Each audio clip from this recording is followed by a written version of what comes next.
kahafu muganda wanje kuyana yanzura ari omunywani wanje mbugine yanje atkumwako bakumwine kimu kubasa kukora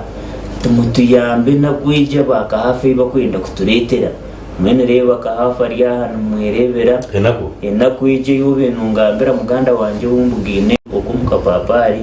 abantu aba tukibagambira konkani mukubara abashango mbyaro kwe nabeshengereza ezitishati engofiri zibatandika kwijanazo niyo bakabagamba ngo bakubase kiwaringira future mwene ntindo zigenzere baje mu bakuse kiwaringa future hano abo tubaka hafu nshishiro kashape nubabo nondambi kushobora uriya yakujya ati niza kusekiwaringa future kareba umutabana nakuza za base ndezi takuwa nana sekiwaringa niye kikacyabo finally baba bariyo no baturetero rwanzo baba bashango kweza t-shirt zabo naki mu byange kandi nabo mu banki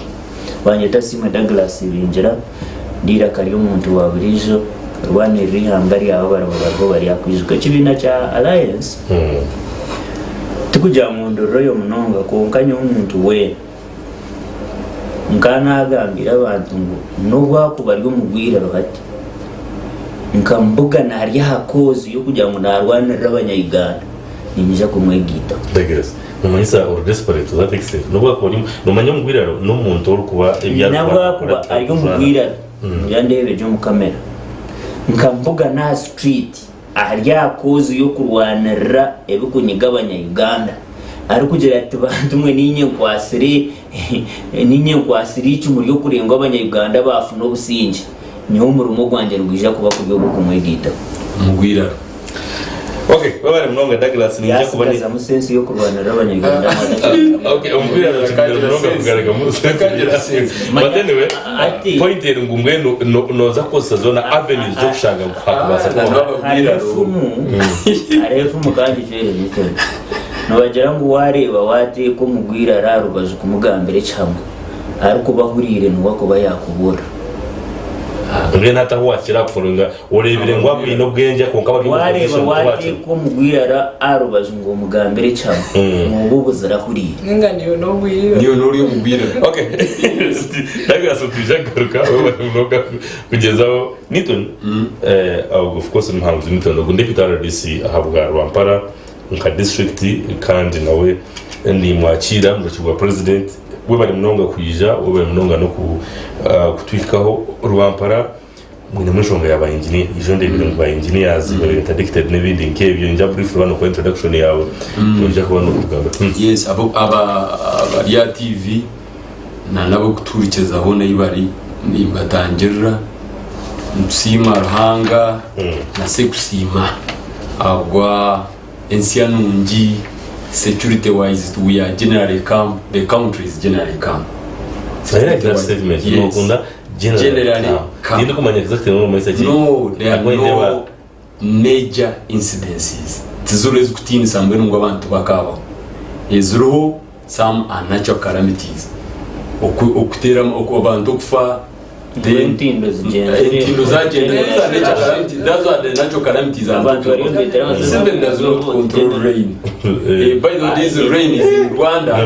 No, this rain is in Rwanda. The storms are in America. They are all over the world. It's not only Uganda affected. Konka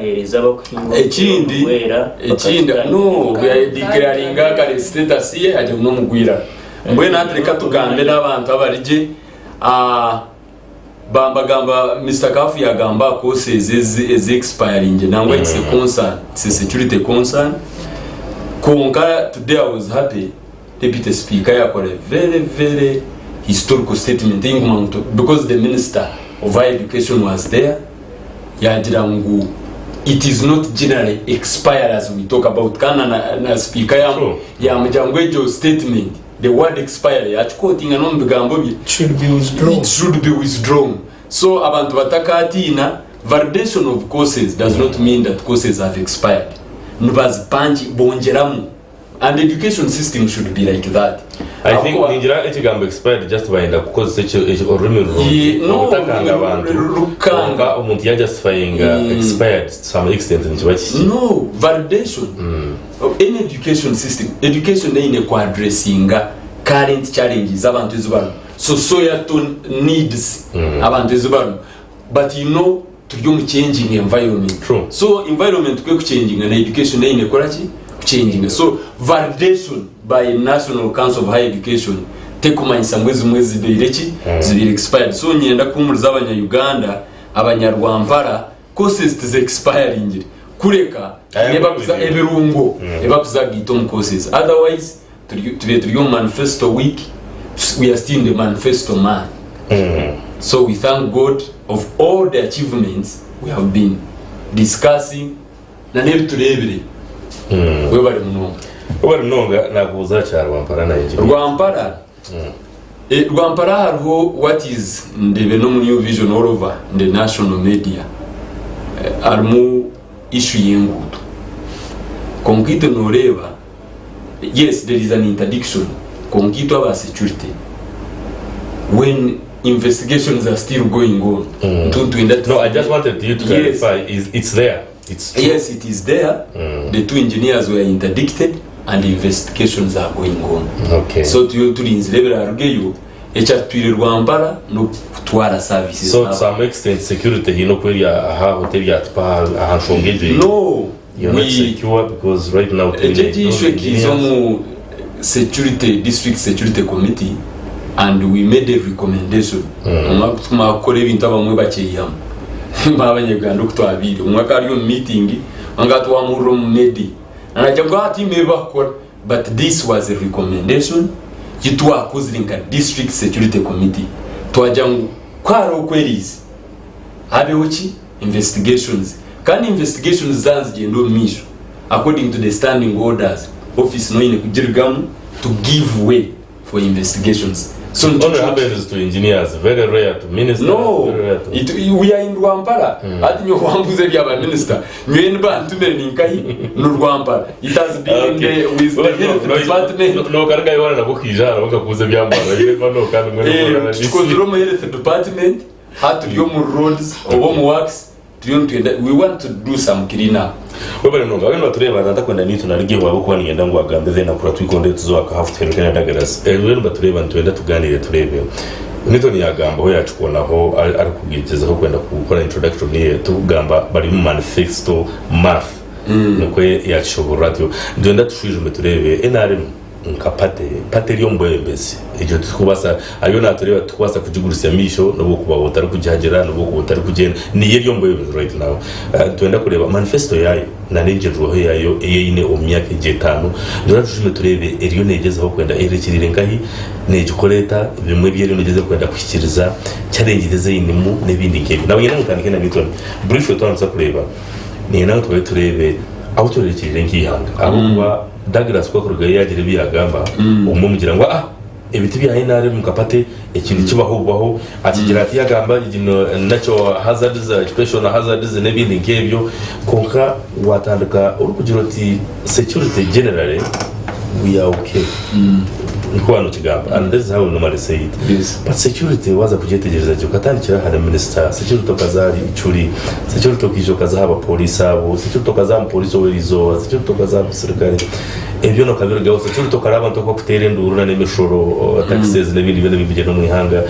security kareba PDM okwegyo neribwa abamwe batarubona bagikire security kareba ntwantu webuza are we really going there? Arizona President Museveni yagira ati abuyanaga amasaka avuga ati PDM was meant for the poor not the rich. Yakwa that statement meaning na PDM hariho abagikozise kubi because the moment the fountain of honor yagambe ejo it was meant for the poor nimeze complaints zamushyikire yazimanye PDM kozise kubi are we really going there? Yes, yeah, abanya-Uganda no manya first and foremost kangole kapriam ninkunda president witu abo kuba bukintu no ekintu kuchukwiza no we know ebipingamizi no government ndebro not you what I'm saying no society tinga uragara disi yakuja na president anti china okay nyona yigamba so yeah president witu na achira kurugayo on serious issues kandi cyo kinyoreka a revolutionary in him omuntu rukunda kuri abantu be nabakurakurana inayimuka hagire kiza nakimukiramu akigamba ho mangu ebiri 10 ninjye bikabye ebiri 12 byo kwa katano 2021 aba president witu abanya-Uganda bamara kumuterera karuru bamuhabwingi yasingira ba alliance bayine global motion I don't know yasingira abantu upu yasingira ba FDC akarahira konga kwiyarahire ariho manifesto ningasi nebyo biraganso promises ebiga NRM government not only the president nka government ebyarekorira abanya-Uganda at kuyamazire kurahira ejitame itu obori inkai oboryo mu waba mnywano wanje niyo guiding document yitukutambura niyo government eriyo Omubutegeki so ebintu akaraganza bingi kongato mgeji manifesto man every one yakwekwa atu yo myaka ibiri if you can yeah kwekwa tugarkam tukaraganza twahikayi ntukora evaluation so wakora evaluation warebe byaraganisibwe na hata hituri ninjire iki kimwe kikiya gukabombazi gwabebisuru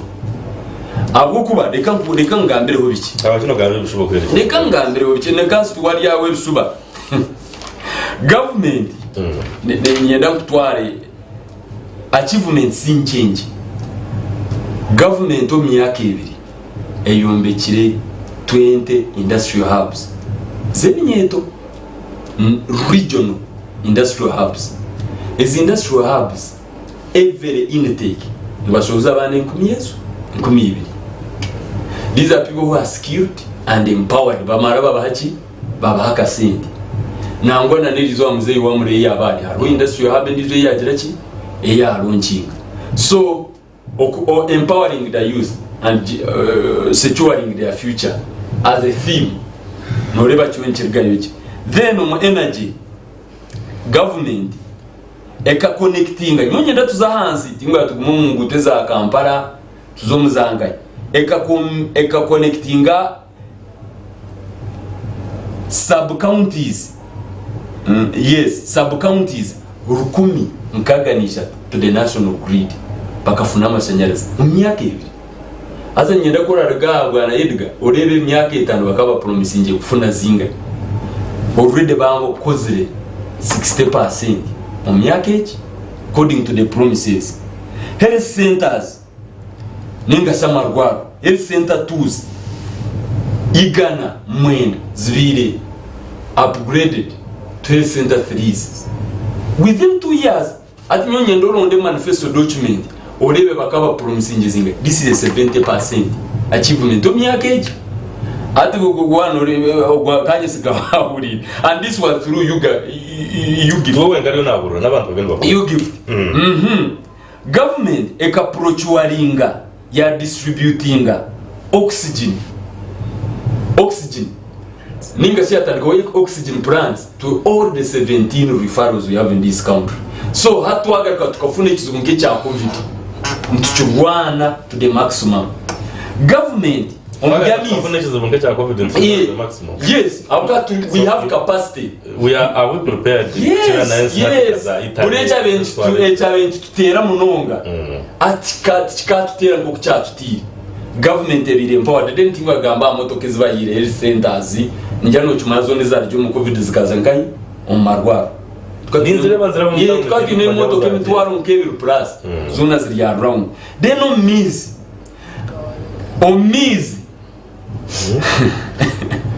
omiz sub counties 10 iganaro na mwendo zichigwa mizi ga national water obahendire kachamize bazo marishonga ya mizi bazo chimarize then urban centers bibiri kinana mukaga zibwina mizi ebintu bice binakwata wazo mungudo our mileage has increased erizo banarebana na standard gauge rail baja tax farm ni kutandika amazuta no mapipeline no kwenye na ikeriyo manifesto so are we because interview no gamba are they practically yes you need to go there and check you need to go there and check these are records, these are things that are on record. Tibyo na yena mumaze muri reference wikondere konga kunda ize kurwo wikondere twaza kwetorora tukaenda Douglas ngenda mu jobe ngamba dumwa habi wagamba ije rwampara yorum n'abagendo batureba ize ne benefiting rwampara amize nkaga health centers enechi then je kwa tugaruka ikondere wamhura nitoni ni mpamvu kuja kutana na konka obutatana nawe cyango ni nangu obirinoza bitomo ekindi kubanja kwareba yari umuntu muja kundi abantu batureba n'umukiza kose kigambe kiti kibi necyo rinyangore okure batirira kwa yari umuntu arabatirire mitoma hata nabana ingamba ahasinga timsiringira sales no bureka cyezona zikakumbana mito no kusiba nuje konka reba ebintu ni abanagamba teka mu aha ground urebe ko hari ne pate yoru kwagira kandi there is no problem with it konka what's there according to the manifesto ne bikureba nko kunitoni yagezaho shortly abo kwa bataza kuvuga of course byari byinjira ne turara konka no reba ngo turyo mu muhanda rwo nyine bare moderator tindi kuzakutana munonga na Newton ahabo kuba kundu kuzo mu biyaba nagamba omwenda ngo simo government ya Rwangisereza osimeho ningo gisime ogisimere cyumwe government ya Rwangisereza aho kwa kuba nindeba nkangwa ahanguto ureba bakagira ngo baza kushoboza rural road development ndebere baronshingo ruguto rwa Mitoma 2 weeks back on Friday baronshingo ruguto rwa Mitoma turukunjiri no ruguto rukuraba Mutara turukunjiri kutandika gukorwa very soon so reba ngo omwami Newton ebyo yaba nagamba bero mune bigendo mu nkora atisi yo ina kuwa kokore kwa Mitoma hata je chingwe na ngwaja abesigiro hagira hata no mani to rwampara amize nkaga ninde bagashira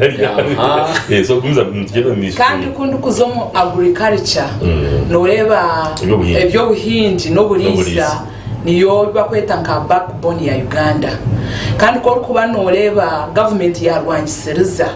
erumune gitera mu cumwe amani abo kwa kunkugambira amukubesinga hari Mitoma barumuno bareta embibo challenge yitukuza kugira muno kugira ngo zimwe niziribwa konkano bareta embibo kuzihereza abantu kugira ngo abantu bafune embibo bahinge ezibarabase kurya nebibarabase kutwara mu katari no mako kuba no yenda ngo umwanya gutunguke noteka kugira ngo kora abyo ryo muhinji arihe byo kuhinga kurya omwawo muka kandi arihe byo shimira kuba nosigazaho ukatwara umukatari kugira ngo ubundo gire cyuwihayo so kutwobana tureba abantu bakaba barumuno bashikerera muhogo konkito mu cyaro Mitoma nahandi muhogo neco kurya kirunji kandi batugabire muhogo kugira ngo kora abotari kubasa kugira ngo ogende ogire nsugwe zuwagura ninga muhogo jugure at least government egereze hero munetwereza kugira ngo erumu neyenda ngo agriculture ebyo buhinji no burisa bitunguke bitatungunga kugira hayeje level ituruho 38% na ninde ba 38% mu byaro ahari agriculture abantu no bahinjiro kurya konka government erumunyegezaho munonga kugira ngo berige wa at least hagire biwasigaza obitwara umukatari Museveni no yayisire ba kidacyonka abo kwinjira kurya nuko kwende ko government yitu ya Rwangisereza eri kuridingwa umwami president Museveni ni yeru munerwanisa obora kugira ngo umuntu agire kintu ekiyasigaza kimuyambe kimutungure ndagumana ahari agriculture nabanindeba omuchara Hadija Masaka beni mureba nagabe mbuzi zikurugwa mu government ya Rwangisereza kugira ngo umuntu at least agire kiyatunga ubundi alise agireho biri atwara umukatare kiretere yatungure kaye kiretere bacendeza ogoro mu bantu kandi echo ko kuba no oreba ninza kukona munonga aha PDM nemyoka government negezaho munonga nubwo kureba Museveni yabanagamba ngo ne ndangu eheyo ogwataru kweba eyabora abantu baburisho kitwe ama district bachereza bazega abantu baburisho kitwe negeza kugira ngo kora ababundi no basa kugira ngo oyinita karice no hinga kwemere enche yawe at least kora zo musapo ya mweze sende obase kugura nka fertilizer ogiteko mu itaka eribirere rice erikubasa kugira ngo urugendo kwereze mere yawe rukereze mere rukiraho endijo girye otitwenjara ogire amagara marungi kandi ogire riwasigazaho ogitwara mu katare oyihema kasente nabandi obundi ze sente kora bo biro ine just orutoche otari kubasa kurireberera obundi ningo tungire mbuzi to kubasa kuzugurira mbazi na nente eze sente ince za sakwe zori heyo zukuyambo gurebyo oreberere amatungo oreberere ebyo komwani oguro mubazi chukubase kugira ngo aho birota kubasa esente ince esituruko ezabantu bari kwetanchi konko umuntu ko kubota zine ziba ziri nyingi zituyambe tugire kugira ngo twayezo mu bwinshi twayeza twagira nebe twabika twatwara mu katare twagira ka center twafuna kati tunguro ubundi katuretera twashomesa abana bitu n'intunguko mu maka kandi nyenda kongera kugira ngo umwami nitone kiyana agamba naza nkaherefe naba nindeba ngo kunaba ebyamagara noreba ngo government ejerezeho munonga kwa upgradinga nabanindeba chegwegwa kotido upgradingire health center force yes making main hospitals kugira ngo obuherezo bubire butakubasa kwikabantu chega hangiza yaga hangusi kandi kininde kinkwenda gambo nangwa na rifara hambara rifaro najiro the plants arifaro no zo kweli arifaro niza ho burizoba tuhabadagara soko arifaro niza ho burizoba kwa ndio muntu waburisho ukunda abantu kandi ukira munonga kuba kureta abantu banje bamitoma inteka kuba kuratera kureba so eji plant yaba nagamba eruho oxygen plant yaba nagamba eruho harifaro abari kutureba bazaho umwanya murungi nane ngo barangira oxygen plant ejero ekiro kweka ngo government erumu nekora manifesto yeye kugira ngo emyaka 5 nindeba nango emyaka nkena neza kuba yamaze ecyo kiyabire gambere obundi teka ekore na hakiri ekiro kurenga hecite karaganisa aho ko myaka yabane basa kuba yagizeje njimanyisa ngo omyaka ena chona ntiza kuba cyakavaringere nyenda bwikirizane nanye na mizi amashanyarazi kangamba hano metomo kuturu kuba nikembere intambara za kashenshero chanzire amashanyarazi garumunu gagenda kandi ko ruko notambara umuntu batimba na mizi ekiro kwereka ngo Newton ekiyaba nagamba itwe nk'abanyamitoma turumune tucire government mugiganyiro mugina kimukuta government ya Rwanda erumunegeza kugira ngo emyaka 5 yayo yaza kwa at least ebyo byaraganize bibene nibikiriza kandi tukugira ngo ninja ngo metome kinyuzimwe munonga konka hine bicweka at least bibone bikoro so noreba ngo buhereza hina buriyo bunagana buhereza abo kuba no teka health center for example kuyabe gihindure kajukora nkirwaro abantu nibinji namazumu konka at least mebazi nayo neyo yongera hari abarukuza mbaki yamwe mbazi nabashaho abamane bakabika kuja population ni impango shanga ubundi buryo mweti yafuna konka hina bafuna okay wewe mnonga ikonde ninja kuba ninkoresha ariko natureba bya GNTV tujye Omushana G'Wobutegyeki Edgar Akamba kandi yongera kwenda kureba manifesto ninga shenjenderwaho enjenderwaho niyo manifesto enjenderwaho ninga constitution embari manifesto nenjenderwaho that's a manifesto also a manifesto ninga shenjenderwaho ya NRM ibintu cya NRM ekiryo mbwebembezi bari tuyontere kunda kucishijuma mpora kugitera mutoki tinkagira ngo byona ekabiri yabehereza akwa manifesto ne mari myaka 5 but so far imyaka 2 yahika yemerireta kandi bimwe byo bikozwe mu ngere nje tundize kwenda kuganiraho kahafu wahurira RDC Newton wahurira ikondere bona nabe kibina cya NRM ni wowe nkanangure w'ikibina cya NRM kunaho ni imporo ku bantu baganira ati ndikureba real harona reason y'umuntu akiri kuba nagindura NRM akagira ati 70 Newton yagamba 70% almost yabire covered kandi ikondere ati yahakana nawe abo kuba kurigirira ebagirana batematema mwe niwe civilian jeno no birebota cyo kubanza kama n'singo president Museveni so simeho kubanza umusimi niza kuchigamba kuko kama nsime ho president Museveni because kunsima tinka hers fact nimbasa ko bantu bena atandika now inja kumusima for being visionary kana kakunda abanyarwanda ko kubarubona nabadagarasa Omushana bije abanyarwanda bako jota abanyarwanda ko mahuri ko jota nabadagarasa ndabona abanyarwanda ko bakunda bo bakamanga ati we noza kutari noza kurikiza noza kubuza dagarasa utugize buca Uganda nchida kugira ati Museveni konka none nza kumusima wabo kuba ni mumanya icyo kubanza nyona nyenzire ngo ibintu tutabitera tera mutwe tubirebere hari tureba achievements za NRM stakazirebera hamyaka ebireji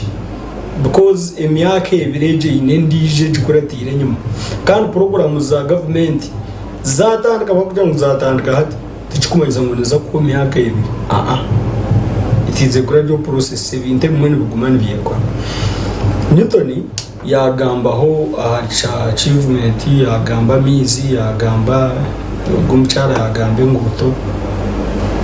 ebe byona yoni msima president Museveni kure kadagaras hari byaro kikakaremeraho nawo ko kuza kura uhurango rwambara ba engineers babire interdicted uhurango health officers bakaba interdicted nawo hatwe dagaras manyari ya haru rwambara budget ne rwurikiri esente basasanyo hurango basasanyo buhumbi konka wedagara saha harwambara hategerize kureba service delivery hatabo hariho engineer w'amabonda abiri na no muto gutari hishoje no bakaje ngo hatebirebo umuntu wajira uruhara no wagiga hatwe dagara ska kureba ngo ruguto rwaba ryo gukurga rugando kuzabugamba turwakorwa barukora biguru byambisi hatwe na blaming Museveni because Museveni nuwe commander in chief nuwe kuragira ngo ibintu bikorwe kandi nuwe kubaro nuwe ya trustingire nakaruca hata ahuzu buno ho buri oburu kuteganisa achievements za president Museveni okahurira borongoto yona ngwero nangwa na bamwe bakajuma government bakagitama ahago butagicenga now ibintu byona Edgar Kabire biruje munonga but we have few challenges hatugwaza kubuza details ahabwenchi engineer wakoze application akaba mu service commission bakamuhumurumu ahabwenchi naba interdicted obwiro nuza kushangushangi umwana rire sente zenguto kahafuka kuba na ruga rwampara kwijambara ahatamburisha amukaga na tiva cherero because nguto engineer karye sente ko kurgaha waza rwampara umuhere centers pakazombe kazona nunjini zakaya kaziti konka kugira ngo harho DHO owabira yizire kuronde byeye rwampara nango tayineyo na kibanja tayineyo na buturu nango we nitonukana ikabanya rwampara kabasasibwa mukaci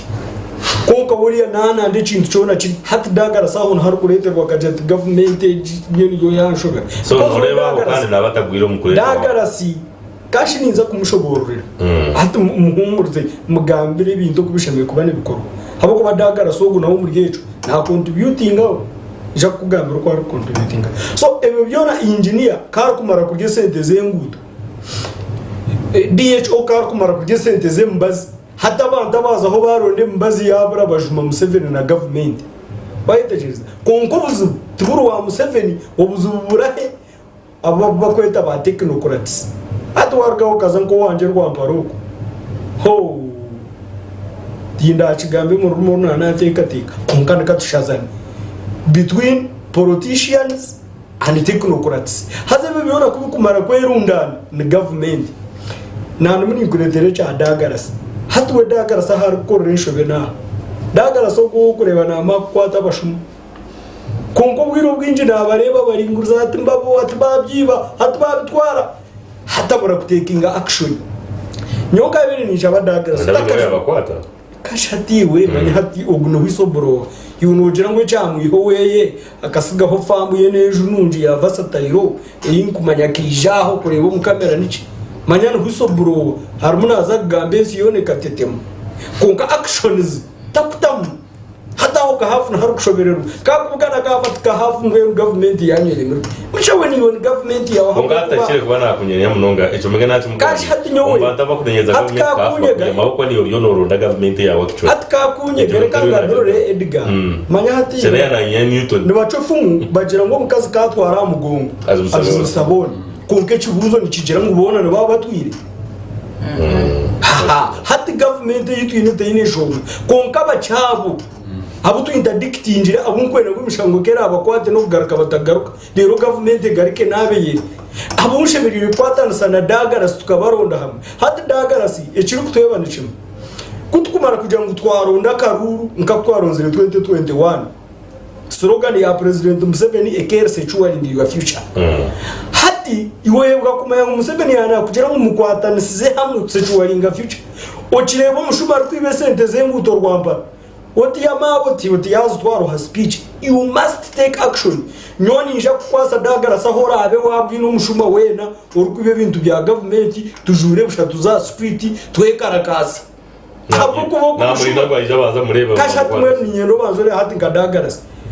he is one of the achievements za government age akare president Museveni atakize abantu bakabarwara za polio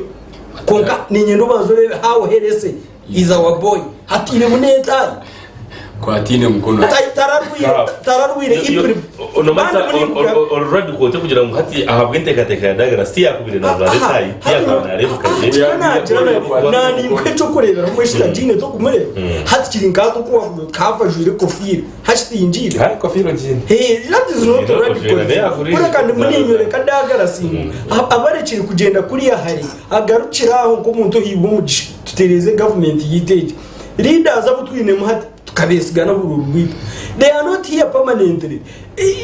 generation age kera aruke mu yafezi ngauto no ma hatebere mbakoze batabara mu kigambo expired nyoti ngwena ngo tukigenda wo munonga ebintu tibuko expiring abityo ni bifezing out then muzabibi generation age kera phasing out hatunyona dagara twatanise tutwari ihanga ry'Itu Uganda umisho nabijkuruzo bitu kubara babize parebe ro bare byanga rero otherwise tena kubiraniye na kugira ngo ngende hari munonga achievements zimwe zirebwa na misho kureka I insist on those few challenges zese munziye nzenda kuterebera dagarasina nabandi kureka government age nimbi government age kurerimbi twakubire twine education systems twakubire twine ho kugira ngo kebye mwahurana bagambe byo kugira ngo barumuntu bakora mizi izo banwaro bunijaho mu kamera ni yemwe twagamba kintu cya corruption is not manufactured corruption no muntu because hati nyonkanye nayemerera ngagira nti Edgar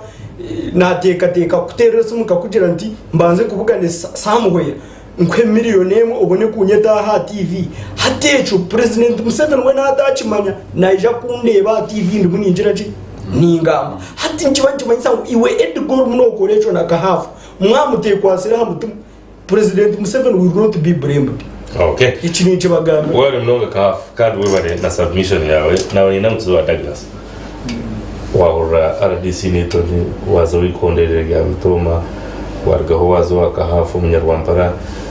wabulkamu tine wa konkana kumanindeba no yusenyindo no ya uyaka tambare nagira no go bantu Douglas aje aroro studio kunga cyafeza waba no yeshura haka inishonga konka ine kumshasha kahafu ya umuntu kurye sente zembuto Douglas takashe yagezaho kwenda ku corruptinga mind no kubribinga technically abo kuba hatu bwari yatandikira ha cya toyine shonga ninjya atakwenda ngo akanise bimwe Douglas inishonga yewe rero sinsayida ninza kongera kwibaza abakiriya ha TV kandi nsime n'abakama banje no manya umurumo gwo kudefendinga government na darebire tugoroberuye so ninyenda kubasima abo kugezaho nabamwe nibatinira kimwe kwizo mu kamera konka haba bakiri kwiza cyo kuri naye kikura Dagarasi ura Newton byona ati general uyaruke konka ya ati kandi Newton nyenda kwabura ebyo bikwate bya president byakwegisa ibyo bikwate byakutugera ati vagatandika kushomesa ngumanya umwaka gwaje nana mukaga gutukabaturu tuti atrena nitona aresoro muze wa murugo yanasho atresere here seta ziti kungani gorere yagara kandi ecyasoza ni gorere we yagezeho kwenda kwereka na mitoma abo kuba byabirita ati nitone mwe yagize kumureka rwambaro ibyo so ibintu bitangiye borwa bikore ne bikwate ebikwate president Museveni asisira abantu bingi hazata bamwe benda kwiga ingamba yabo nyoni nza kuza facts ureba ebyanjye tinku kugetoroza ataba binye naha nabahuriza mwinito ngiwe kandi mwenda kaboro bamupororisi yo kato by'umuntu umugorozi kwagamba atitwe of course nkanyondi yo mukristayo murungi tindi nkaba bakahafu batakiza mu cyaci umugorozi kwagamba umwahure yagamba na bishop yagamba hati bya bishop hati ngo kutwine bishop sayirasa bishop yagamba ekigamba tubantu atstani hinahitwagise nojoti kuko nkumburuzi kwa kuba nagamba mbwe nuba nojoro ngamwe hati nyoni nyenda tugendere kimwe bugambo bya bishop arukura government yaba baburiza government rayitwe nito dagra government rayitwe prime minister na banje oh leader of government business okay na kuchenga no mwenza wanusha no president atogo no bishop in this state kandi aba nabahuriza mwene arigireyo ariye nyine bituye ntugamba yagera ngo omyaka ibiri ngo manifesto yabo basiya 11%. Is it on record? Kandi nito ni nyendo tujene mpora nikakugera izo kandi gusomesa ngo what information ugumeme ibi edigo mugambira amazi moteri izo ndeke ate ecyo nyondeka nicyo nakwisuza ebuwano somariyo na mana y'Yesu ati nyondi yo ni gushobora nito narishaho ngo nabandi ni abacho tichiruza ho dagara yenda ngarike mwerekena nahibaruga ni watumura mu kwanje no kuganira cyagambira nabunshwaza manya RDC cyangwa kumanya mu vision nishwaza nito nikushanga mukama wawe byagambira reka tukumura figures katuzire 11% for go bishop yaza gambe kigambo ngecyo nyutaro kindi kinguba ntegereze kunka ni mangu nabanja nkawe prime minister abatakwenda kunyizi abantu abari kwebembera kandi atakwenda kunyizi nabakamara hati nyoni nja kuhereza assessment yenyene rya Brown omyaka ebirimo abakutureba habura imyaka 3 kisanja kikaba on record ekisanja nokore imyaka 3 yo kubanza ebire yakora tabone kabaka yakarunga hato kuko bareba batandije resources zone bakazida ibatinga bazitwara omugebe bakusiba ebyo kureka hafa zure binta kwenda kureba now omuntu wena government resources na diverting atawa yarubazanikiwe umugeza humwe na kugambere senta hakuziya kafuta ine budget nitumuhereza umushara gwa miliyoni 2 nasiba natambura ihanga sente naziye kunkana bwebyo nyese bikuntangaza base bana banyabo ati noreba okay nani sababu nikendaga yaba time magamba ekiro daga abanzana disi niton haza wikendere azoka daga tsike yagamba satu mureke ati wakureba you're nothing kwa submission ya ujo ko correcting it kan nyonke hayo kugumana imbeje senkora ya government age senkora ya government age nekora opposites hazecho ninyenda bakutureba bimwe mugume mu chikwati ninja kwehayo gumana inchibereka wawura president Museveni yakugira ati umwaka oguninge kisanje kibona mbaza gigara ato oyera rikira kusija yabuja hati izo kubizire na slogan ya securing your future vakitaba nabenyine naja and yours is secured oya by your looks. What are you talking about? Newton ningakano nakubanga abantu bakurizo ati omuntu wasa kujya munaza kusecuringa your future Edgar erizoba Newton nakahafu nabinye nahano bakimanya ngweri izoba mu kisanja cya president Museveni amabanja ga Uganda no hoge yongerire amabanza ago research eruho Newton yatakwenda kuchondoza nigereka ngo twaturya bo kugasasura erizo batwahikari 86 trillions twaturya bo kushashura 86 trillions wana Edgar nitwetaga emyaka 10 konka tutagarukire kuryibanze rindi America inamabanze nenda tugende mpora Newton bakugira ngo ufuna akacumu handike nyoni yiwa kuturikiriza ninyendo rebe jaho ariyo nagambira manifesto we yacha 70 Edgar really 70 erinka heri izoba abantu mutawuni bari kukinga business bariyo no bata we have prominent people on town room we have prominent people abagizire ngo kashubure myaka itsubwire konga twashika ebintu byayanga bakinga business umubantu abo Edgar babembahereza abaganda bitemero babembahereza abarumuna bitemero bariyo no bakinga business ariyo nakujana ngo bakozere 70 manifesto yabo so ezahire sente zariyo nakushomera ebyo nabyo ejinenkora yaye naremwe yo kwengarfinga ekakubiha biha ngwine kitubyo tukora kuko kureba ariyo mbarete bya PDM faith nakimanye kino ndi ajya munasiba mitomo riyare mutari binazi miliyoni emwe kababuza n'umuntu ki abinazi bihanga ne muntu kifeso no siba mitomo ni manya ngo transport yawe yongo kuza mitomo kahotoka ka miliyoni kamwe kaba kahwira ka miliyoni emwe n'umuntu towe iromugo ekamushomeseza abana wahura faisa shemerirwe hata muzaguye akazete mubweje mushomesa abana ba miliyoni emwe neshomeso hitachi basana kushomesa mukinda gati ne yabo ubwo bwinazo bundiyo ninkora ki ninkwereka bwenu iwa tureba kore ni uyine amasuko umubanda binye naha amasuko mu bigambo bya NRM amasuko mu project age niyo nije kushanka mu tugwamashanyarazi no manyo mu tugwamashanyarazi go kiha mu go kutugumana gutwara amashanyarazi no gutwara abandi bakaka hati nido banyagana ejo nani bagita contribution atugomanya buraro mwiruma Edgar manyire umutugwa amashanyarazi nuguraro mwiruma konka kutambuza amashanyarazi gazankare uwabandi baka so hati ni mwabanya Uganda securing your future of course ninchirizana nabo hina bese cyuwaringe hina bizire kusecuwaringa ababo bari jaba ba Newton ababa bandi nono bari ba president Museveni atakabiyana agamba nabo masaka mwabetegereza ababo hari mwabibasecuwaringe but the majority Ugandans are suffering and suffering on the expense abashiza abanito turiyo tushashuraga mabana ezi sente zo kureba ninjira orebere ebiyo budget budget kugambira ku president Museveni mbaza kumugurire entebe za miliyoni zo kaga atubuze entebe za miliyoni zo kaga nza kubanza ukora ki ngwe sati uringa esati ya president Museveni kubane kuraka kati twire paso la kujya president Museveni konka president office ya president manya ngana kugambira nubwo yakurigiremo ekazire na n'ikindi the point of information office of the president state house yonga harimo office of the president and vice president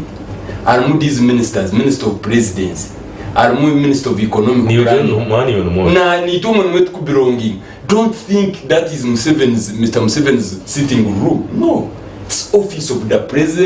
president as a vote okay information yaje tunga Douglas of course point yanje inani nkora ni yeje na kugira ngo manifesto inabe benefitingire securing your future inabe securing indeed we bare Newton yachikumfamia kan Douglas harhaba abiyize securinga and indeed they are secured na nezi za manifesto bazekora umuntu agariyo naza kusupervisinga PDM no shanga on a daily basis we nabasa kufuna kakadekara wezi konkiwo umuntu bariyo bakuretera kakade ngo kakozese rero mu kisanja kutiraze kwa myaka 5 ngo akakade kamwe utiro mu ngaro tubantumwe hati nsomisa abana narisa hente naguritaka ninzwaraje kongoriyo ndizo ariyo we na kwata budget yihanga yona almost najigarizo mu bantu be manifesto zo riyo no gambanye ndakugambira nebigumaza umuganda nakite kigumaza hari habanya Uganda impact eheri kwiza kwereka because oboro wareba statistics Newton tingo mamenje atakwenda ku researching obore rizo bazi we talk now buriyo no bweyongera they at the rise abenshi abanya-Uganda mu manyunyusire munonga kunka mutine kimuri kubagaririza eko mubarisa barito n'abantu barebana bo barisa barungi omubarisa ntakimanya ki turi kubasa kamento mukasheshe n'umwazi kunko takugihereza binyanza turi kubasa kamento mukasheshe n'umwazi takugiretera bishu. And these people, that's what they are doing to Ugandans. Abanya-Uganda nibihebe mubatira hati ntugambe ntindo zite zichweche. As I talk now numanye chirikatunga. Ntuichiriza bine bichi bariyo bakora. Yes, we agree. Konka business z'abanya-Uganda ekuzisafarinja. Hine okuwa kuzakonje.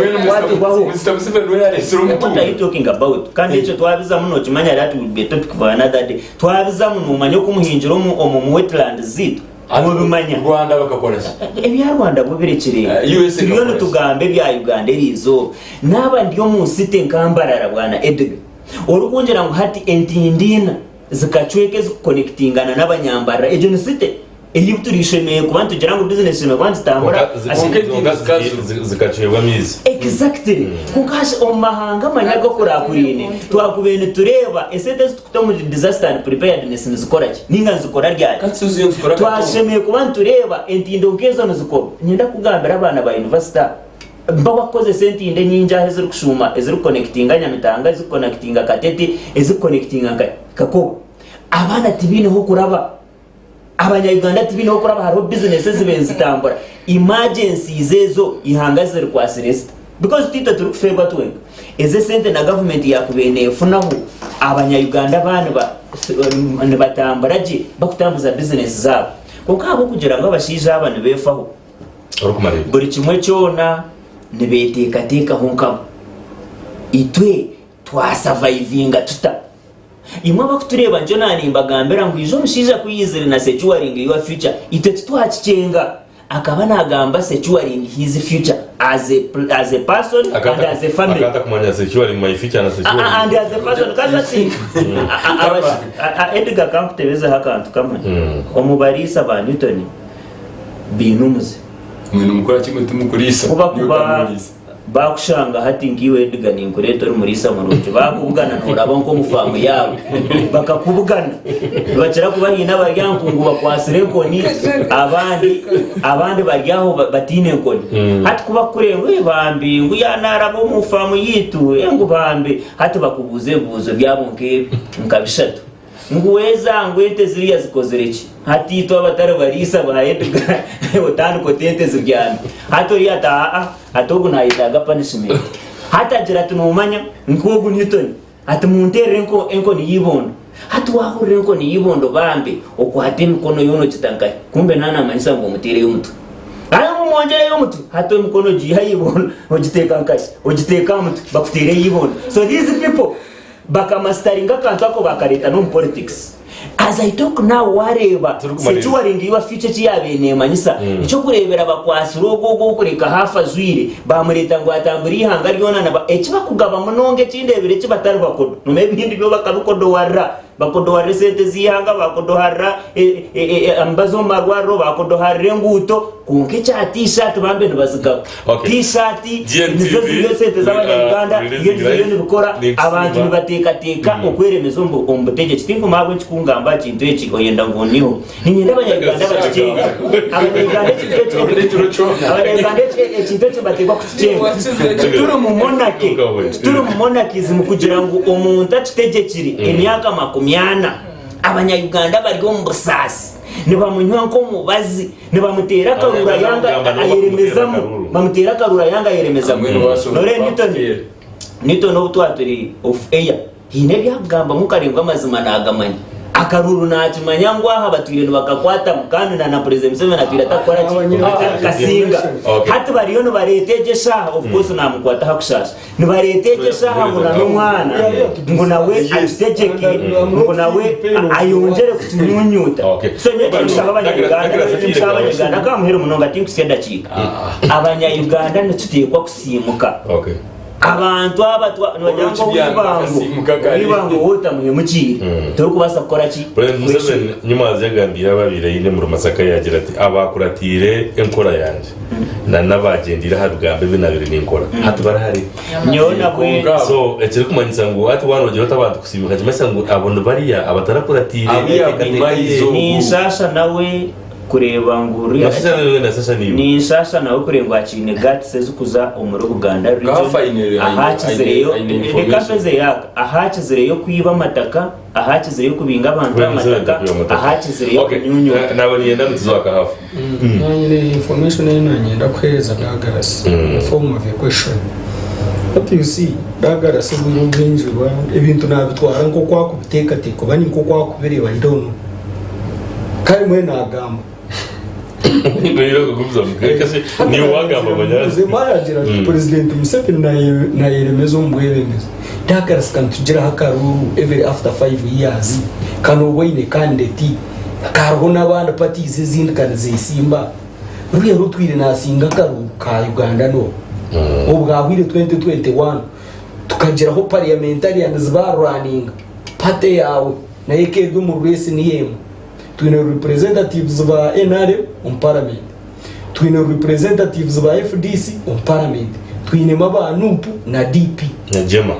na Jema independent what happened to your party nuna kunjira ngo nayo president Museveni yari kujeje hati no tinkwenda mukalo kwa tadene Douglas against manye hati president Museveni akargayo yazibira party ya Douglas kumobilizinga what happened to real wewe ndio ejo yacu kwa muzatoreka kingi kusinga mazima nabo umuntu wako aho real abantu tureba mbenda kwitegereza kumanya what went wrong wewe bari mnoga kahafu wewe batureba ya GNTV aguno mushana G'Wobutegyeki Edgar Kampa nyine kahafu nyine DRDC Newton ahabwa Rwampara nyine Douglas hamwe n'ikondera ya Mutoma Faith Cyohirwe reka tugeze ko kace tuzomuka humura turagaruke tuje kwa tugihanshongariye je mwe tugarahagaruka mwabibuzo babine then ninja kwa hayo mugisha bindi amasumu namugeze kwenda kuterera no bitaka buro kwa ninge kibuzo cyawe then tubantu Maria program nimba sima nimbebaza reka tumuluka cye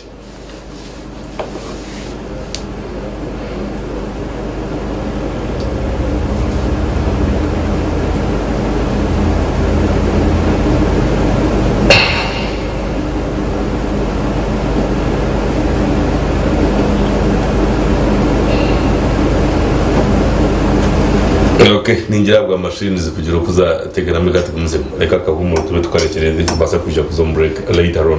konka nabaniye namwe tugende tuzowadaga Douglas wahura ka hafi kuyanagamba zitakagira break briefly already ecyapate ni bazo butakijwe ngono kibuza kiyabuzo utagira abantu parliament of course mukabambire tubasa kuzayo konka ha ground baciro banjya nagize kwenda kugira ngo osimwe cyo kugira ngo president Museveni takweteka mu na yeremezo mbwebemeza abo kuba akaterwa karuru kandi akora kumanya abo kuba nimpamye ngo katera karuru ko wakoze so many parties were kandi uwo akatera no wabiroza kuterera wagenze ukatinga konka baro tukaribona president Museveni tuwamhereza muri meaning hari abataramuhire konka bamuhire babiri bingi ati noreba muganda wanje kahafu ekirunje namanyaje tinkukiragamba byanjwanje ecya kabiri nakimanyaje ngo nane chupe kandi akuba ninyenda mbe ndisoba 24/7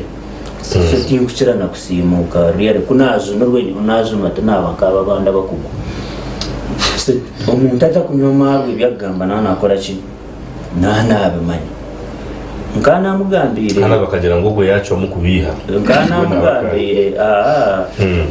owiti sinje kware ntajanga karuru kakaba kashikire ba shaitan akaruru register zona zikaba zijire kandi butikinjire konka abantu bataratire kiruhuro wa president Museveni a polling station ye yarutera obururo buyihireyo bukabana bukirobore registered oburyo abatezi bakarura bari mu register so hati yanjira ngo ako nuko karura kakwendanye simire nahanda ahita kwenda okay now if Silva is there tubanze we just briefly go for a break then we shall return back. He has mentioned 2 districts. Did we have a candidate of anti in a single district. Akari. You tell us. Kubareba bariyo besibire tugambe. Tugirengwa karuru kabo bakibaka anti ubundu bwa yanga. We are here to get China moderator ninga tuyo mukaboma. The question was calling for another question.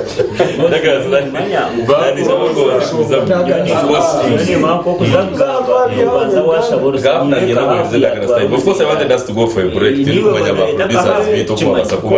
take it as another question. But unfortunately, if they are there, we go for a break. And if of course they are sleepy as usual, lose them. Okay, Douglas. So omwihangerinke turukubasa kurijaguriza turukubasa kwiza ukagambira tukaba tuyina karuru nyo kahafu namanye byabire ntungama habe hari karanga gerard namanye byabere buruburu. By the way, for the case of ntungama bikanchi mugambire ko ari yatakucumanya, it was an order from uba kweta na burogo na mweta revolutionary leader from General Yoweri Museveni ari kugira ngo hatakagira leader wa ari kubasa kurugo mu ciceka nkejo akaruru bakamwibo mwihangwe amahega asharaho buri kimwe cyakorwa nko cyakoze uwa Paulo Mwiru ni byinshi turi kubasa kubizamo. Of course they had President Museveni nati na munungo muntu ayabara nawo mu cishaka okukira nka civilian na nabarangiriro muri Kampala for your information inda kugambira ngo abinji bakamba barangirira bakigendereye kakutari kugira ngo nangu abamwe bakasinga karuru kureka hine project ibamanyire ngo nka Uganda yabarema bateke yabarateke kunka kuwabobora outside Uganda bajangu okwika kuyokora sharamu ngo karura kabirisi rebo gwa hari rwampara kukakuryo kushara mutango doyi no manyo kuyabari bo munayihene nyunga funa nakagisha kureba hamwe hibabe mbatiki injiro buru rebe bintu kahafite ngo duga izakata ni nyendo kandi yakomugo ukatumwe mu cyakora y'abari umururu wa NRM primary zajyanye utakarira akazindaro niyo koko ziremesho umuriro wa NRM primary zotarwena mu kanu ukora biki nkafunisha nyendo mpurikereza banyo mu ndari kwenda kutwara government tukujya mu tubatubya. Of course we do undercover hina enkafuna umugisha kuba nabire ndio mucitweka ebibabintu bakoreramu nangu nabamwe babemba bikora hatahindwa bagambira kubango bakaba promoting bakabaho RDC kandi nabinimba rebo myanya yibabe barimo nanyo. Of course intelligence yanje hine biyabene ekoramu and I happened to be a leader by that time. I have been heading that intelligence team. So ngabirebe byakoze kahafu nagira ngombe mutera nashwara no ekirunje nawe kahafu na kimanya ndakabura kiyaba reka tube tukubiraho reka nanyine mungara kwa nito niko kubona ureba. Of course Douglas no basobo teachers kachenda hari chukume binde byari kugamba iwe nkiwe nkanito ningo buriyo nabageno batureba konkaru yare noreba ngo tuyone tugenda aho twakubire mutuza norebe biyone bwija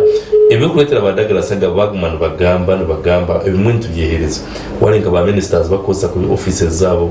wale ba RDCs na mnonga magamba ka masaka president yabari ni manyango arvere shuwa ngo taka kuwire mezi mukaga aba RCC wayahimbirwe ahubwo shobwe ko injiro by'amataka ejo naciroho wabanoreba offices ngaba PDM aba kwasira bari sente nangwa zikazi takabye no kwika abambara mende abazigabire nyumwazi yo hanga site. So wabanoreba uko abantu bakwejunsa offices zeze ebintu bimwa dukuretera abantu bineteka nke ya Douglas bagira ngo government element. Of course we bari munonga moderator nangwa nyine kwikizana na kahafu yakora a very important point. Timu atuna yatamurana ni Douglas yagira of course twatumina yajanga Douglas no mama tunakunda gata mwibiti points za man answered my question. No problem na then kwa byo kusaga inga suku ukuzana awa participating na mwene ugumuzana wabwine muno hati umwami kafu yakora points nungi munonga yagira ngo ibintu president kuguruga parliament budget bakora budget allocation biza hands ngo harimo abantu ebipingamizi abo kwate byakwembiza abantu oba service delivery bo bakagabi. It's true kandi nicho harimo government institutions atinka police RDC's office kwa RDC uri sende they are lost ico bacumanye they are lost ahubwo mu gwabo kabe guryo kurondora ninga so kuronda no wari yiti no wari message ukora konka ico tukwiyaho political will ya government kwende ntunguka political will ro konka mba Newton abe mitumambi abo kwatakiza Rwampara kenguto bakakamera bakatumunda so at government kwe kumara korebi etawe institutions how shall we monitor ntuku batabakarебere bikureka ngo ebintu bitwatayo byakora umurimo ogutwariterire Douglas ebintu byagamba is just a propagandist no sense never sakwerum aho kaniti twena mwese twena turebere weza ngo amabate bakagiba twena turarebere ngo PDM abazirire bakamba bakwata but this is government is arm states arm iri ni college Douglas Mr. Gafu yakore ndizo point nungi kwiyanagamba bijya ngo nanakagura kareka roho takaka bakakiba bakabine manifesto bakagireta and Ugandans rejected them in broad daylight. Kafu ya jamwa mo exam tima Rwampara bakabine MP mukamwe yo candidate so ebyo byo tukureba bakacumanya they don't be in capacity konka wanoreba manifesto nyonjona nyangu we need to stick to things that on record yajambo bworo mu Uganda yonje kubenyoro kusingo kuyabirire obunari owe bisuba kana mu ruwe mpata mu maso agenda rundi poverty index atituri is statistics they are everywhere you go to boss nango boss kwera yang you look for International Monetary Fund their index orebe then to gamba to informing ejabantu edga media fourth estate mbabari inziritwe hatukwa kurenkito era itsaho kwasaga mboruzungu konga twagamba uruzungu kubahari abuntu takora na mwe Douglas one day orayimerero wanyu bafutera amabari kigomere one day tuya time will tell abantu baragira ejo kutegateka mukiramuteza amabari no atari nabi icyo kigomere no ebitiyo tugamba yagira twahurire on record tuzahero ebe bintu biri no mu new vision yerizo kurugina weekend tubasazireta I don't know if our producers are there, then we briefly go for a break, then to set we are arranging and then we come back.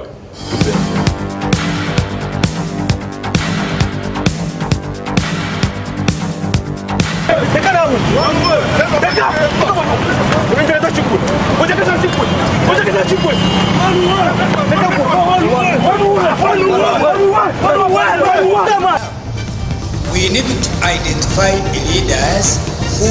know people's problems, who know people's needs, who know what people want.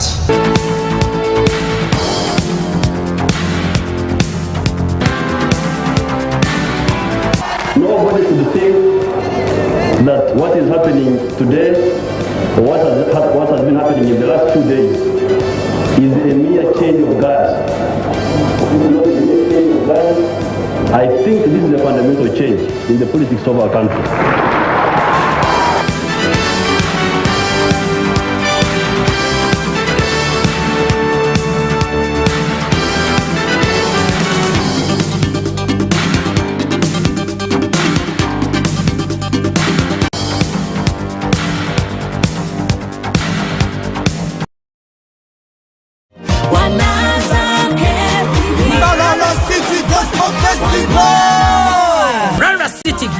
Festival. Ebirabi na mukaga kwisi ebirabi na munana byo kwa katano enkumi ebirabi na shatu aha Global High School grounds okutandika na shamwe ndaziyangwe kuze shahibiri zechero ijuka turaba twine na za conferences omukasheshe shahibiri kwise shamnana aha King of Kings Church Kamkuzi buri zoba abahereza baranga bamani okuruga America nka Evangelist Siegfried Somasishki hamwe na Evangelist Jennifer Wilder ijuka twine na gospel artists bamani nka Pastor Wilson Buge Bugembe hamwe na Levikson n'abandi bona kuri Gaburenje Rizoba ba Uganda. Otebirwe 2025 tsakuba twine prophetic Jesus match okutandikana saa 8 zihangwe. Turabara bo mu rurembo rwa Mbarara turukutera za banda turukurangira Yesu Kristo. Ebyo byona bitebekanisibe omushiza waranga Bishop Dr. Cyrus Tayeba n'abarisa bona Gaburenje Rizoba. Mbarara City Gospel Festival.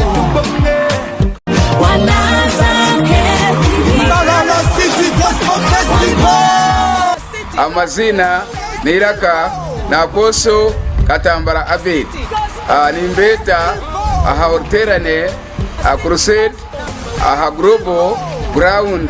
amakanisa gona n'abahereza barahanga bona abambara n'abaheru yambara twena hamwe kwiterezine okweterana omurterano tuza kuba twine Jesus match okwetera urembo rwambara mwishe mwena tutambure aha gwa Yesu turumu mwishe mwena rahanga abahereza umugisha. Mbarara City Gospel Festival.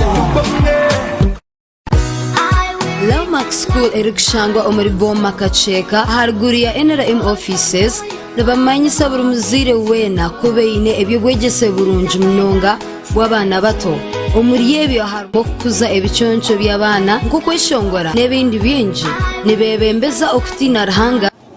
Passionate to one another, forgiving each other just as Christ has forgiven. Kandi abana nibabarisa jo mushaha beinena naho kumura harunchi wabana wenda kumanya birukicira hotera notu mushanju 2 19 29 58 narishi notu mushanju 5 mushanju notu mwenda 3 9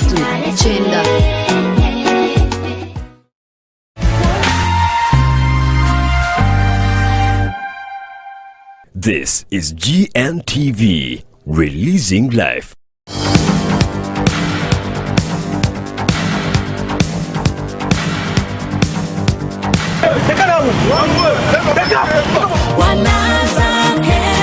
Mbarara City Gospel Festival.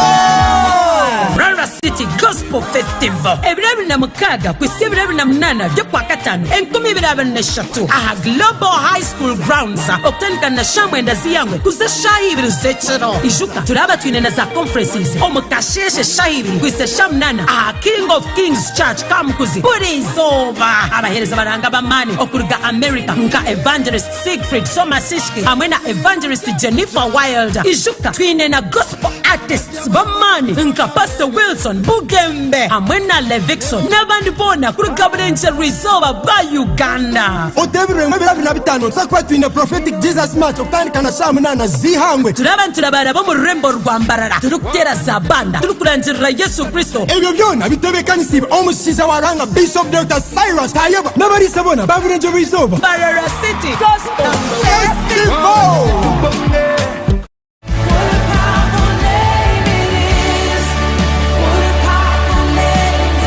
Oyinyeshara y'ekigambo okwiremu amaani ohindukira omutima King of Kings Church hamwe na Bishop Silas Tayeba na Bishop Nicola Tayeba mbakumanyisa ku Sunday service zitandika shayi 2 mpaka shayi 4 service ya kabiri etandika shayi 4 mpaka shayi 5 prayer extra etandika shayi 5 mpaka shayi 9 youth service etandika shayi 10 mpaka 12 ijyatushabe hamwe King of Kings Church ebyawo byona biterere King of Kings Church, loving God, loving you.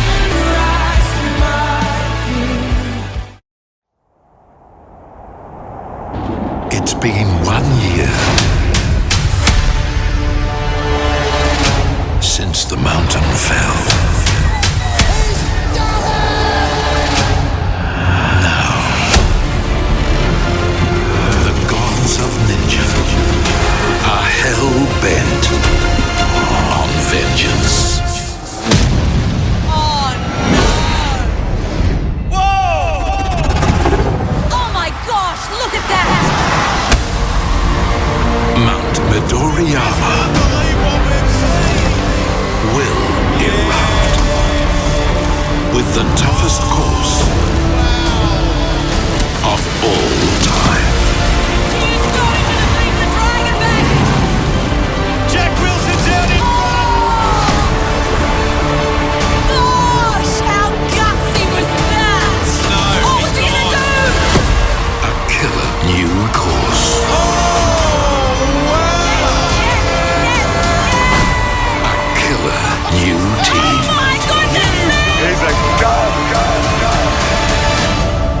Come on. Is that all you got?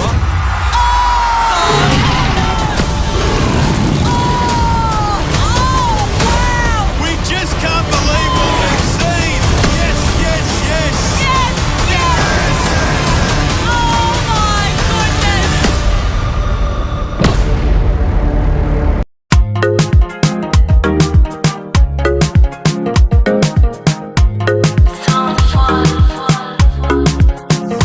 Gamba stani ya namba bajili yawo Yesu ya wamba mwana wawo Amajinye bikoliko byaje wawo Kastane kasambe kabeka Gamba stani ya namba bajili yawo Yesu ya wamba mwana wawo Amajinye bikoliko byaje wawo Kastane kasambe kabeka You got me from the street Now you've set me free You got me from the curb Oh yeah Kubadilisha dunia si masuku we Kubadilisha dunia si masuku we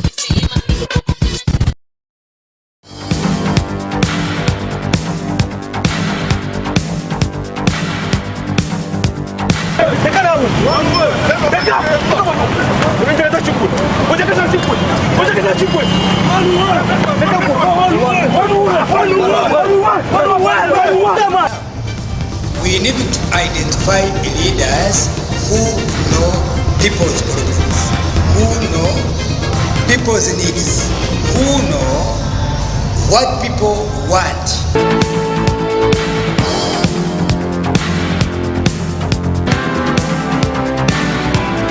Nobody should think that what is happening today or what has been happening in the last 2 days is a mere change of guards. I think this is a fundamental change in the politics of our country.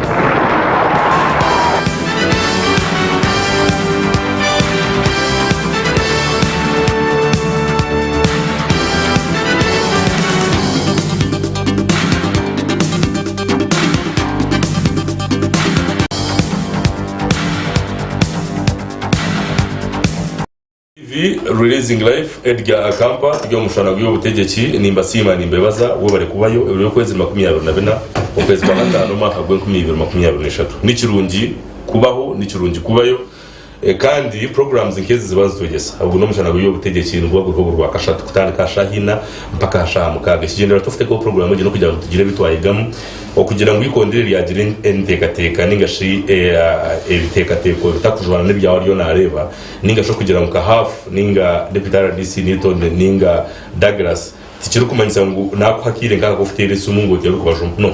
ningo tyo kujotogo kiyana agamba nindeba ngo cyaba kitari munsha okurigirira ukuyabana tekateka ikindi kubahamiza kandi kinatuye kubahamiza taruho umuntu wundi kureto mu studios omu atine potential cyo cyo kubanza enkikiriza ye niyo ndi kuba ninyenda ahabo kubana bwiti ngwasa kureta abantu binenkikiriza ari kushana aho nintakora to kusho kandi abwe netabana uriyo mayini cyari kutekateka kureka tubantu wena ngo twata amasumu otereza kahaburo ningo gire kibuze cyo wenda kubuza buri mu studios ko rukuterese mu bundi wabura kurabamo tukuba mushaka bapana konka netugezaho twatagageza kwenda kubasa kurabamo nabandi ngabo nisimira kimwe bakugezaho kusindika messages na munonga ha page yanjye bonaje bagambirira YouTube ubumwe ezimwe nzinyama kuzishobera abona ino mu studios obundi nangwa abamwe batera ha kusindika messages aha mbejo abo kuba tukugeza cross checking ezimwe njo mu chango za messages mwe tubebaza nangwa no kusindika message mu tukishoma wajisindika hasomejo yenyine konka amasumu ko kubasa ko ryo kwe basa kutera sumu ino kamera isuma kicyo bagiteka ha screen yitwa aho basa kugitera ya note 2 note chenda nemwe sharro kumyesha gitere kwera heze kurabamo then tujye kubantu ina akahaburo kawe ninga ikibuzo then tujye no misho GNTV hello GNTV okay takizire then reka tujye no misho kandi tujye kwenda kujya kugira hello yes hello bari kusima amazina nabo atera amazina n'abatara byo kunyateza mu rubi yenda kusima tagera kunoja ngo umuntu mutinyo nuko para n'inda tagera kugabatano kandi bwo bwo para n'ingo awaje tagera na cyo n'omba kubura na kubona n'omba para n'ingo kwa cyo kumanga na direka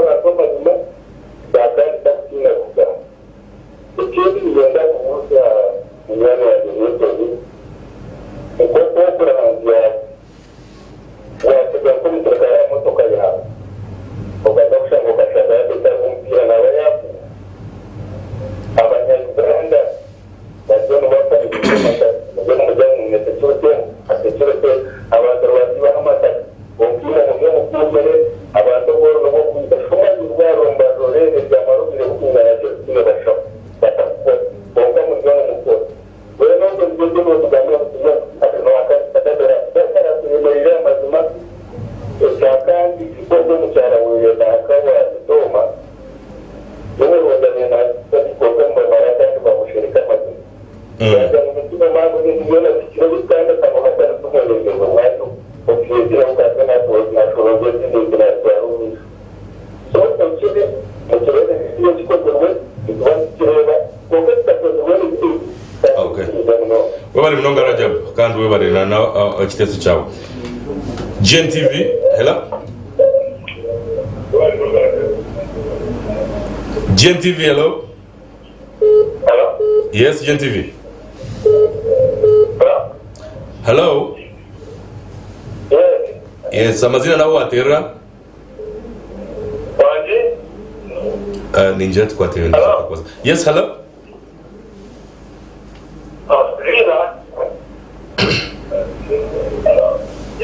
ariyo nayo uzare katwatera ndijo hello yes hello hello nkulire hello yes hello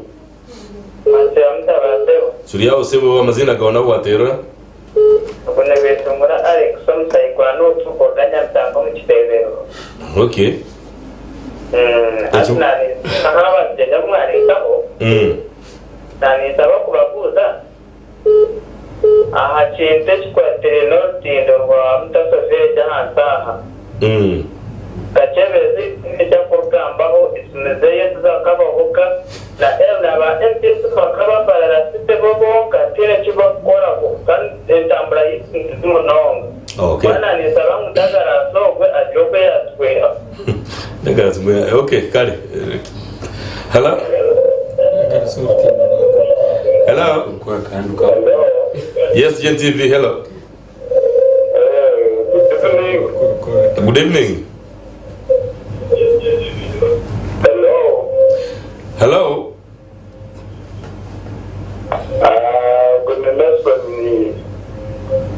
yes Nelson watera kai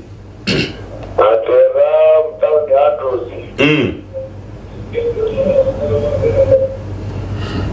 leka kwata ndijo kwa kubasa kwaro tujana misho okay kali ninjira amasumu tigitiga basa kutizaje kandi abo nshonga yakire ninja kwahiriza yo mugisha gumwe nindebe ndacika ntubure ndacika nkira ngikumi nishatu tukabasa kwanteza program yejo kongani ngwebaza umwe amasumu ngabasa kubana gategana kafu nabanye na muntandike niwe ndacika buri mayi nibiri amasumu gareka tugakomya aho kubana go tigara bamo umwe ntaza kuraba umuntu kandi abo nshonga yakire nabanye na mutuje ntukugerura we bari munonga Edgar we for a midst of technical challenges z'ubuzo bombyoma konka twina twicirizo umwe bitu bya network ankwebe cyo kubanza Edgar nobundabe nabuza umwana wanje buzo byanje bibarakabira barubaje konka I still twatyo nshoro mukorera yakugaka still hope kugira ngo abo kwese cyo wahurira buzima wanenda abe hurura bukashatu noni mbambuze ngo abantu batureba beyongere kwetegere okay konka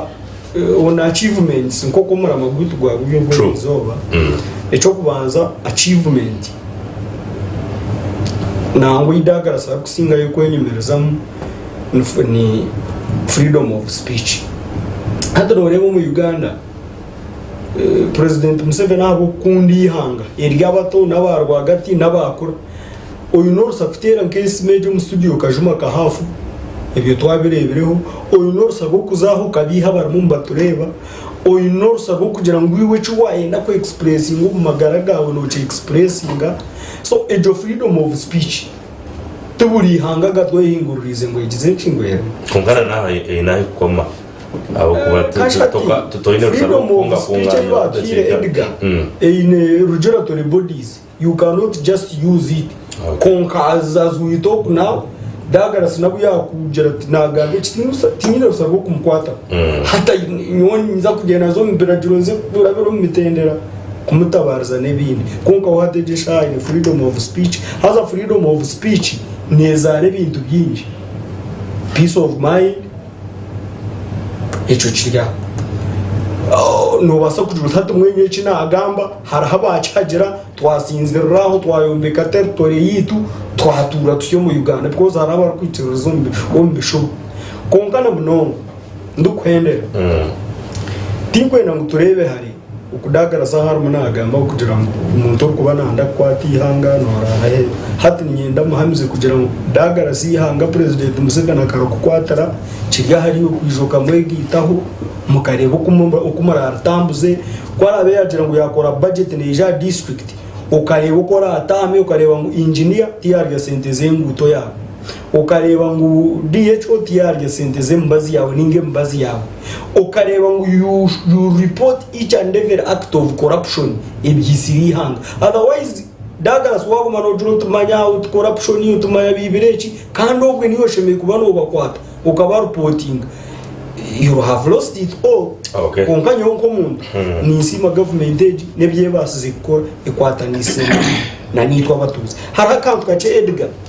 aho aterese umuyagamba har security bantu mwabarumba tureba security tchintu chimwe mu kirya and security is not something that is static. Dynamics nizihinduka iwe wenka ko mundu security sheme bitandukana niwe hariho ka scenarios ziri muri zijana nazuba mismanagement of guns tubura umunya Uganda we no ryo mu Uganda rukutura mu ngwaye nembundu konkiwe kora areba umuntu ine mbundu obero mangwe mbundu bakajikoro mu gasho teine gwa kabiti bakajikoro mu gasho gumwe go kwita so kiriya hari yo kureba ngo avoiding ngo jine haki kararwo mu mbere yeterisas ugwe nayagira ki yayetwara oyegende serozo rebe ngutuwagamba nawo kubi because nabaza kwendera kumarire mu kinigeti because nawe no musayi nakora ubusungu no muntu nkiwe nasigarana hafu munyarwampara mureke tije twataga no gundo bwiro burukwisha obare mnonga aradizinita wewe bari mnonga mudureta turukwendera government abebiye koziri icyo dushyikiriza naho kandi aruhe bindi ebitaka kuzuru ngabiri yo mu biri yo mu ndagano arondagano baydo nendagano enaremwe yakoziri n'abantu ba Uganda kubakora so endagane jine tukire ine cyo mwe n'ikina nisaba abanya Uganda abanyarwanda abanyambara bona bo kutureba government to president Museveni we government need reka twize to monitoring ibintu byitu PDM kure Israel cyaro wareba parish chief ena kusaba sente umuheyo mba ushoborozi wari umuntu ari nakora ku rugudo twine BOQs twantu kuronkinga nka amasomero hospitals biona government projects kandi tukuze tuyeta local leaders to be explaining bine kureta ubusahi kumbwa simindi bine kureta concrete aliati bine kureta umusenyi twana samples so imwima bakakibwa butukuba tuyinoko n'abantu baburijeho kutureba ware bugwe contract inecha kora kitakwikana mutindo bantu mwereka tuyambe government ya NRM tuyamba abana bito tukuza kuzara kubara ayo bazirwa mu yangeri bagire cyo basanga dene cyo bisuba no manyano wano emotoka iri kutambara yo kwinzu yo mucucu emotoka iri static teri kora mucucu ngo bagire singira hamwe ne ba emotoka iri kutambara no kuresinga ne ompia nene yimbu ni kureto mucucu so government age inebye nekora konka twine mu batahi bitu nabona bitu you know our party is a mass party nicho nyingizi turazigurira ubwo kuburyo kuwareba ngwe bantu bihawazuma uizo tutama ni otsanga tukora hamwe mwe nani mbasaba kuturame twagamba imwe mu cyencure aho numanye nguteze yo nzukorwa numanya miza gwari mbabaretera numanya PDM mu cyaro rwamba numanya miliyoni rwenda 28 numana bazubwira ko tukabita twababoreka amazina tugapiningire nevere parish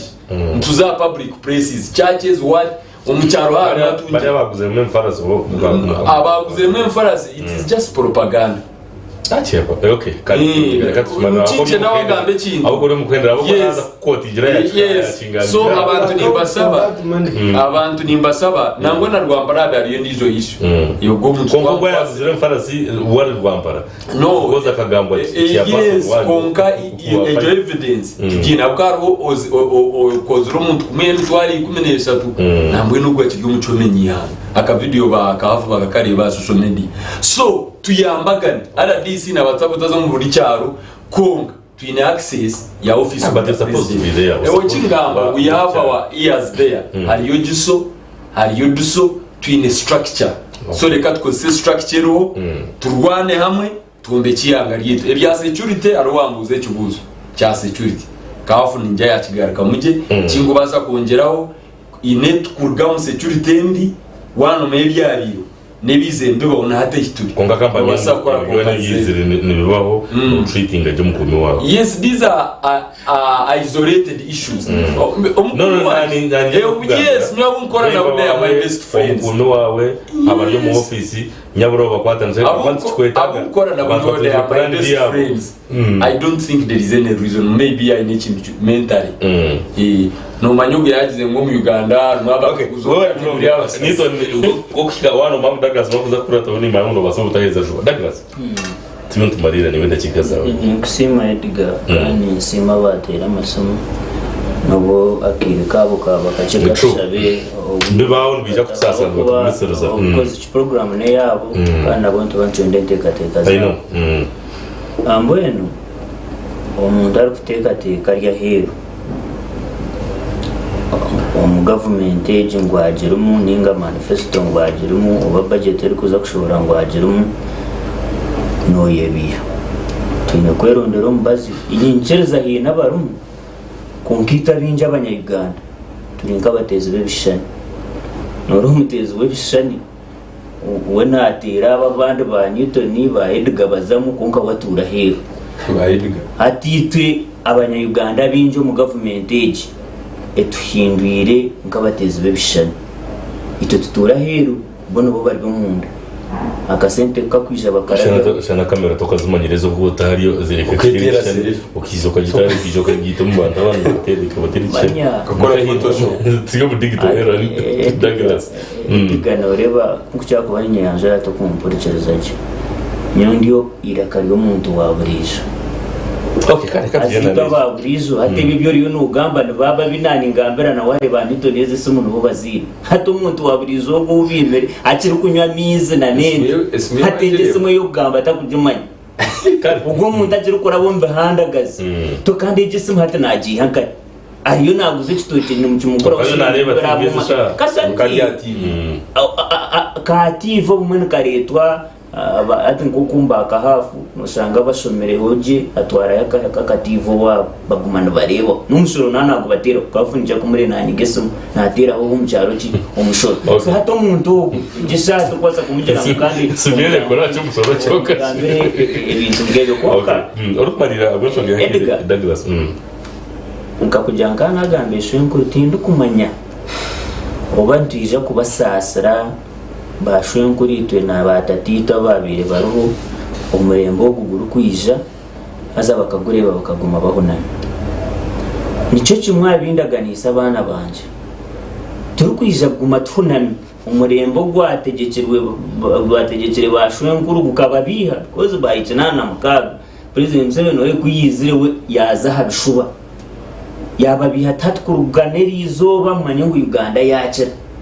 atakarura kwiba karuru tebergarka atobworo ubwe muragumana ubuhura buhuriza konkane cyo busasa mu banyuma y'imyaka turiyo tuzumuruma kunyana ebi baba bihire nate bikikozere ki becero so nyoti ndo kumubanda abasasa rabaho namirizo obwirobwe bakakira umurembo mwe nito ntugira abanda bitushangire bari kubiha reka twicirize hariho of course ba agency no bareba nkaha nabagambira ngo benda bongere kutubiha na nemyaka ndizo makumyana ninge ngahera kwiza tugume twunamye so umwamera jabu wo mu rubiri nyumuru mogunga gwehereza hati ni wahore tandikira ndutekwa kukozesa endemizitu okwiya hebishuma ebabihire ku rugaharo bashwe nkurite turukwenda ngo nabana bitu dediga umwana wanje tindu kwija kwicereza ubwo murembe gwabaka hafu gundo gwebisuba ogubariyo no bareta ogumana okwata obusento kaburunda nombanya Uganda reno kakwata oburagarikiro kabatambikira ngubisha abatera umunga umurembo gwe imwe basebo nabanya babarukundeyo karo ndiza rukwiza gwiyo nitwe n'amani gitu n'endimi zitu n'ombikorwa turukwangira kimwe ebishuba byabe kirungi n'utoni yayigambo yajya ngo twantugamba bagume bacencure bo bare n'utoni message nungi twantugamba abanya Uganda mugume mucencure mumanye ba agent baba bari kurya abakubanyunyuta mumanye ba abari kubagambera mumanye n'abarya hakoze yo kurenga ihangeri we bari no singe ndabanga mahanga gandi Faith cyo ikonde we bari mnonga moderator naba ninjira ngo age government yarwanyisiriza twine mu challenges inche kandi obundi abantu twakuzikoraho obundi government yitwe kagumiza muri iki ekiri kubanza government officials nabanyanyazi bitu nabarumuna bitu nabakuru bitu kandi challenge yitwine abantu tubine mutuma gwihanga omutuma gwihanga nubwo kora zo muri ejo office reka kuba corrupt jikoze seje ninga wabo ryo mwirwaro wahirwo doctor bakwereza mu mwirwaro zo mwirwaro abarwire bakushangemo ahubwo kuba government kugiteka ha muntu umwe tutamanyire ngo nitwe barumuna bitu bakuru bitu banyanyazi nitwe turyo mu kintu tukanga kugira umutuma gwo kukundi ihanga ryitu no kurukorera tuzagumana tubreminga ikintu kitaro echa muheru nenda kugambira aho kace omamidagarasi twaba tukina abantu abantu manya ko kuba no panga entanuru waba nota habandi nibihaho teri kubasa kuje ku furniture muno ogendera nabaninjira ngo mugume mugambira abantu amazima ahabo kuba imwe muri muno mufunamo eco gukorana mu kimanya konka muri muno muharisa abantu abari kutureba dagarasi no kimanya ngo no mwana wawe ari munashomero mu ishomero runje ne motoka yiwa parking aheru itwa baryo mututuru kujubasa nangwa na no kubasa konka nabanyera ugambira abantu for example PDM mukwera bene yisha bagambire ngo bajakire egire kiyatugasira turi ahabo kuba obworo tubwine kara kugira ngo wa yellow nkara o wa red nkara ningo wa green ni womworo obworo nubukwatitwe twena nabanisha babantu ngo mutwegiteho tubingo koro turukububinga kwakira government iri kutereza tubikoze seje bituyambe mbase kugira ibyatusi mwe bari munonga baturikirize n'abatureba murarege we bari munonga ikondere rya mitoma we bari munonga Douglas bari munonga RDC Newton we bari munonga kahafu n'abandi Edgar Kampa niko tabatyo turahamwe kandi umushana G'Wobutegyeki ya GNTV programs nyingi akasheshi tujya kuba tugarukamo n'izindi zigendo misho utakargaho kandi umukama akurinde.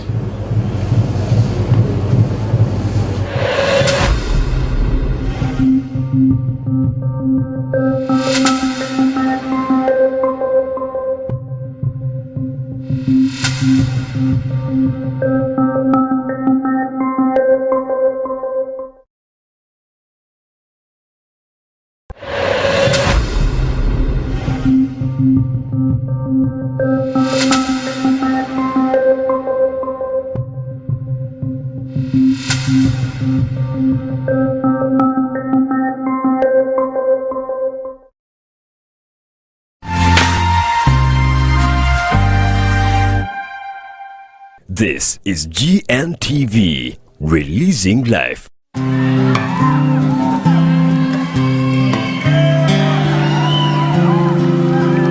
What a friend I found,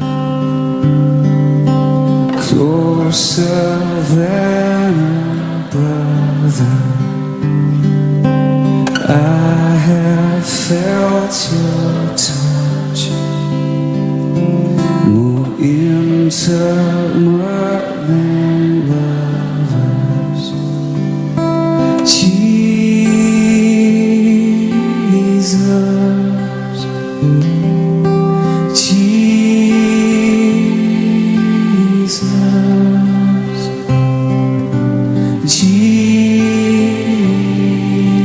Jesus, friend forever.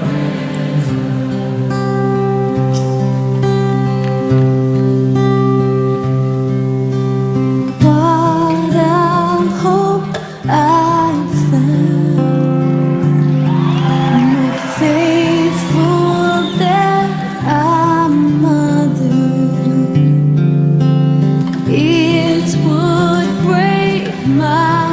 heart to ever lose each other. Jesus,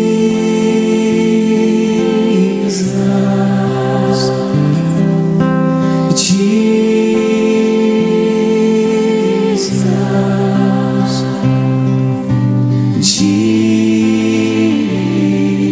Jesus, friend forever. Jesus, oh Jesus, love you, Lord. Jesus,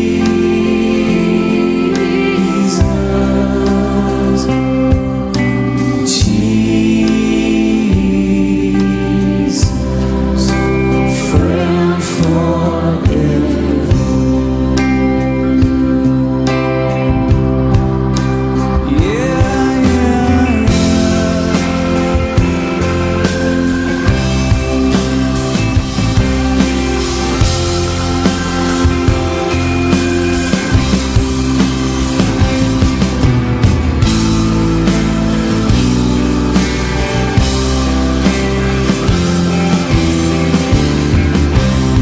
Let's go for voices, sing about the King.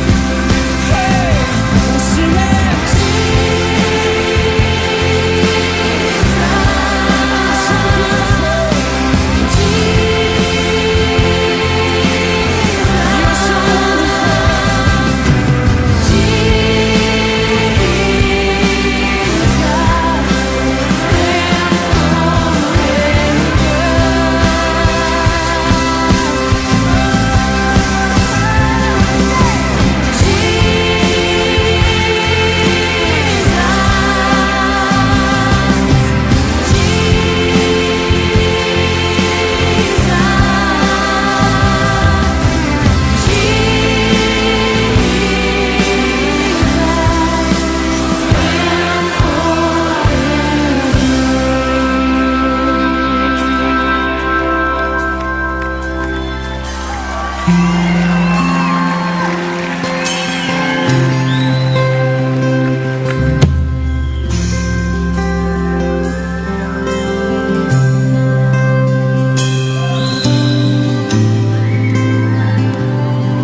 Yes, I love you, Jesus.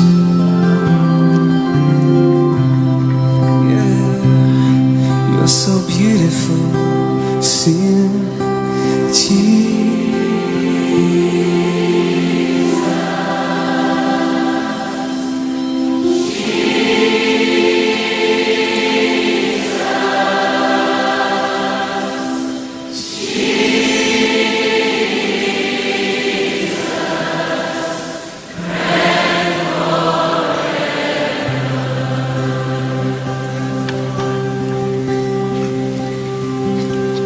you're my friend forever.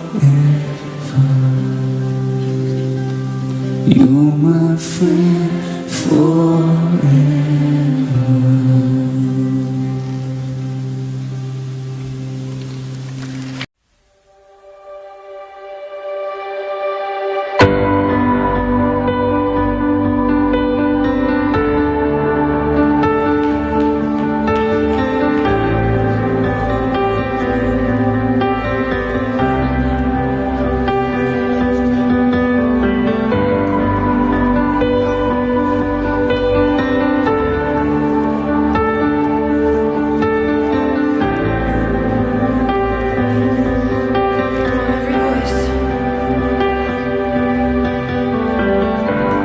Here is where I lay it down, every burden, every ground. This is my surrender. This is my surrender. Here is where I lay it down, every lie and every doubt. This is my surrender.